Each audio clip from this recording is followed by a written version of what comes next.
Hare Krishna, and welcome to this new episode of the 18-minute Gita.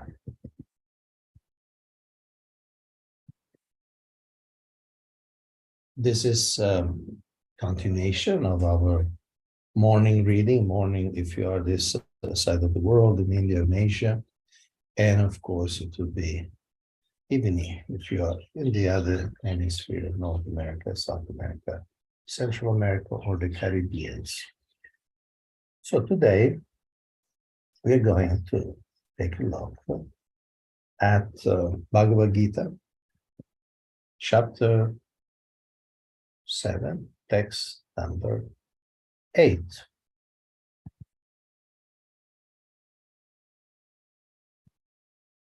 Let me try to show you the verse so we can read together.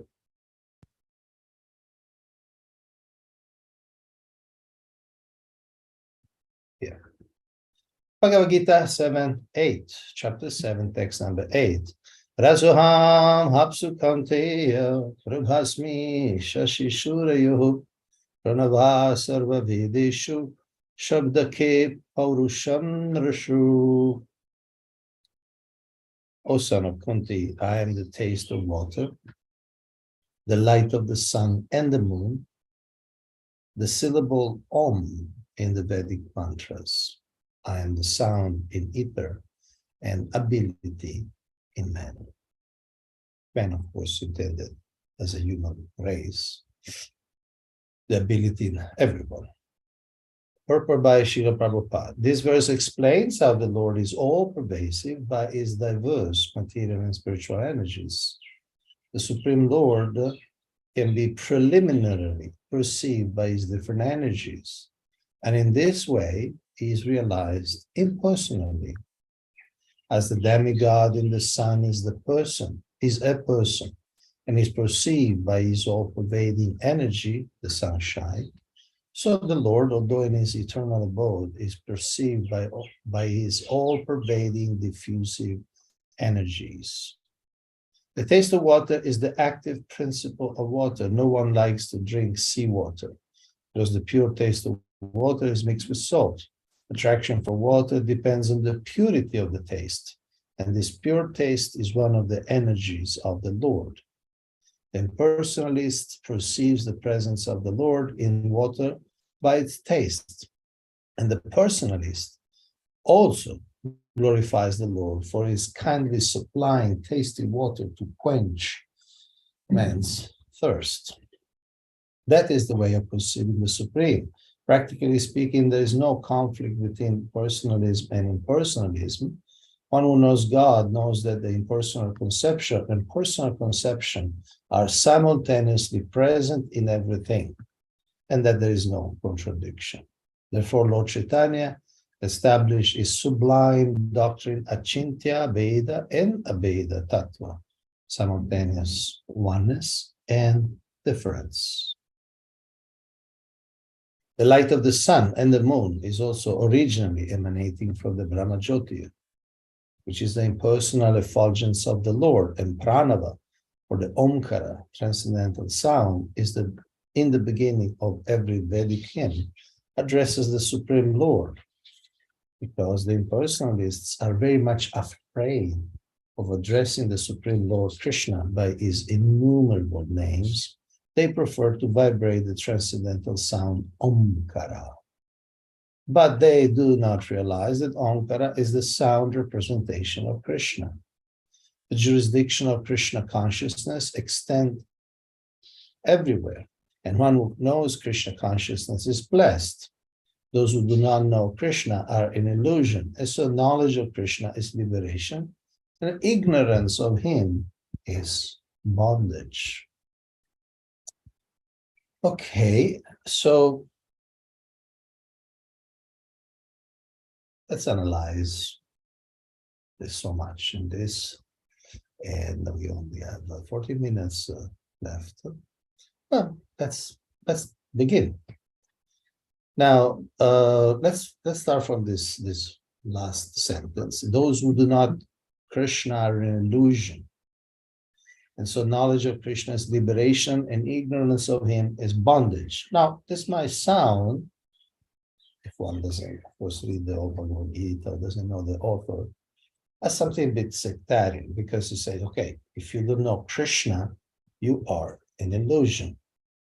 Now, at the same time, the author, Srila Prabhupada, many times has stated that those who are on a path of spiritual knowledge, or those who are on a path of God consciousness and God obedience, they may not necessarily know Krishna as the person Krishna, but if they believe in God, they are on the path. So they're not, let's say, in total illusion. They recognize God, they recognize that God is omnipervasive, although they may not know in which form God is all pervasive. They may not know about Paramatma, Shiva, Krishna, Vishnu. They know God is omnipotent. They may not know exactly how he's omnipotent, meaning not only is can do anything, but everything, every energy is his energy, ultimately. He doesn't have a competitor. It's not that he can do anything against certain foreign forces. No, every force is his force. And then all-knowing. He's all-knowing because he's everywhere, so he's always in full control and full awareness of his energies. So, those who do not know Krishna are an illusion, because basically they see things, or God, we could put it in a more general way, but those who do not God are an illusion because they don't know what they're dealing with. Or they give some theory, such as there was nothing before, then there was some Big Bang, and then things manifested. So that's obviously, it's illusory. There is intelligence, there is planning, there is strategy, there is design, and any intelligent person, normal person can see that. Look at your watch, look at your phone, look at your computer, how complex they are. Just to work, they had to be so finely tuned, finely crafted. And one cell of the body is more complex than the modern city in terms of how many things happen, how the energies goes inside, get processed, get expelled, and this and that, the reproduction of the cells. So the world is a majestic manifestation of God's power. And Krishna here helps us remember him by saying, look, when you taste water, remember me. So Srila Prabhupada says in personalism, ultimately there is no real conflict, because yes, God has the personal aspect and the impersonal aspect as well. And he gives the example of the sun. There is a Surya Narayan, Surya Dev, and then there is the sunshine. So the problem with impersonalists is when they try to deny the personality of Krishna. And they say, no, it's actually part of the material energy. It's not the energetic, it's just a manifestation of energy. That's the problem with impersonalists. Otherwise, just perceiving the divinity, the God, the divine through his energy is also part of the spiritual path, as Krishna says. Of course, it's a much slower, much indirect, much more difficult, but it's also part of the path.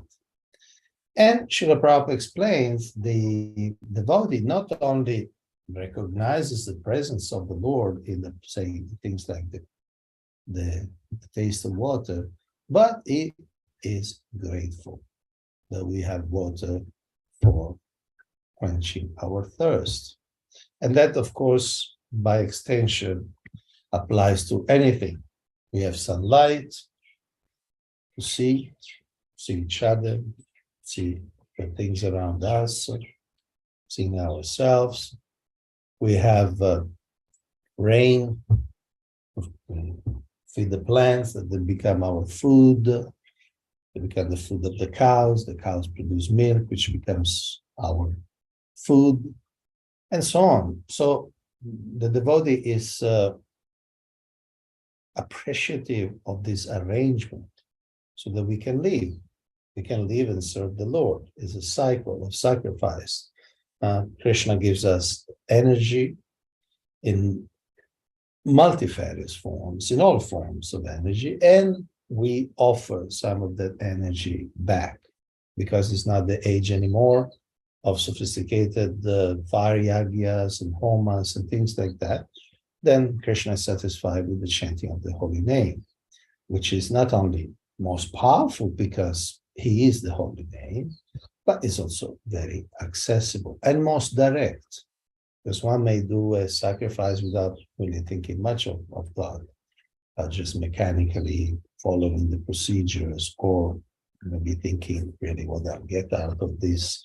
But the chanting of japa, the chanting of the kirtan is very direct because it's like Krishna is in our tongue and we face through the sound, we face Krishna directly.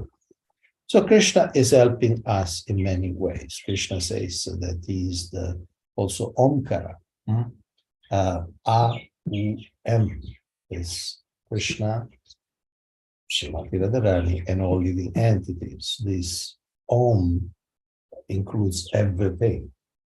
This Om is a sound representation of the Supreme. Of course, there are so many lower understanding, so many imperfect or preliminary understanding of Om, but ultimately is the divine couple and all existence. That's Om. That's understanding of Om. But Srila Prabhupada even says that the person is not afraid of addressing, let me see, impersonalists are very much afraid of addressing the Supreme Lord Krishna by his innumerable names, and so they settle for Omkara. But again, Krishna in his mercy, because it's a Vedic sound, the sound is recorded in the Vedas, expressed in the Vedas, then they also make advancement. And that we should be very careful to the Mayavadis. This is a slight difference between Mayavadis and impersonalism. Impersonalism may not recognize or focus on the personality of God, but they appreciate the divinity in creation. They appreciate the taste of water as something that ultimately comes from a divine source. But the Mayavadi, they're called Mayavadi because they say, no, Krishna, Narayana, Vishnu is actually a form of Maya. It's just a transformation of Sattva Guna. The real thing, the Brahman, is something else, is something higher.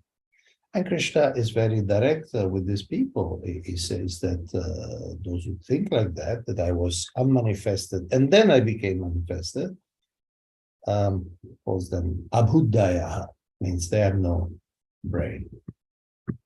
Again, this may sound heavy, but how can somebody think that something impersonal, meaning no desire, no plans, no cognition, no volition, manifests as something else?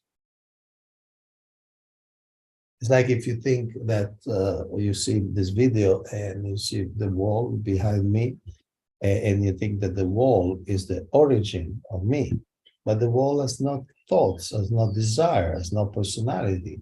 So how a wall could ever, first of all, imagine to become a human being? The wall has no imagination, has no desire, because it's impersonal. Doesn't have a personality, an individuality. Okay. I'm a person, so I built this wall, not building the house. I built the wall, maybe not personally, I didn't put the bricks, but I built the wall. So the impersonal aspect depends on the person. It's in certain shape. You will see there are certain features in the wall that depends on the intelligence of the builders, reflect the volition and cognition of the builders. But you can never say that the wall created the builders. Why? Why they should? So imagine thinking that there is something impersonal, that means doesn't have awareness of itself or of anything else, and then it starts playing like Krishna in Vrindavan. It's totally absurd. Therefore, Krishna is very direct to say, those who think that I was avyaktim vyaktim apannam manyante mam abhudaya. Manyante, those who think, those who imagine that I was impersonal before, and then I became personal, then abhudaya. They're not intelligent. They have no intelligence, actually. He even says, when somebody wants to worship the devatas, he says, alpa medasa, means they have little intelligence, but they have some intelligence because at least it's something real. There are devatas who control this universe, and they can get you to their planets. They can get you opulence. They can get you a good wife or a good husband. They can get you power in this world. So it's alpa medasa. It's small discrimination because we need to get out of this world. We don't have to settle in this world in any form. But at least it's real. Real meaning there are devatas, you worship them, you get something material. But it's less intelligent, so alpa medasa. But thinking theoretically, philosophically, theologically, that there is something impersonal that becomes personal, that's really stupid, frankly speaking. It's indefensible. So Krishna is helping us to meditate on him, seeing him in the Omkara, seeing him in the taste of water, seeing him in the qualities of people. Ultimately, everyone has got some quality, and we should recognize that that's a gift of Krishna. I'm looking outside the window, there is a bird, and he's building a nest, and he has the intelligence to go take these little branches and put it somewhere. Now he's building it on an AC, one of those ACs that are outside it. So they have the intelligence, and this is given by Krishna. This quality is Krishna. And then, of course, the light of the sun and the moon. Krishna is shining. Krishna is glowing. Krishna is radiant. And through his Brahma Jyoti, through his Sudarshan, it is said later on in the Bhagavatam, later on in the Bhagavatam, which expands the teachings of the Bhagavad Gita, it says that his personal weapon, Sudarshan Chakra, is the source of the glow of the sun and the moon, which connect with this function of the sun and the light to give us the capacity of seeing darshan, so sudarshan. So when we meditate on these, thanks to Krishna, we can remain always Krishna conscious. You can go take a glass of water and say, thank you for this water, Krishna. So thank you very much for your attention to this 18-minute Gita. Hare Krishna.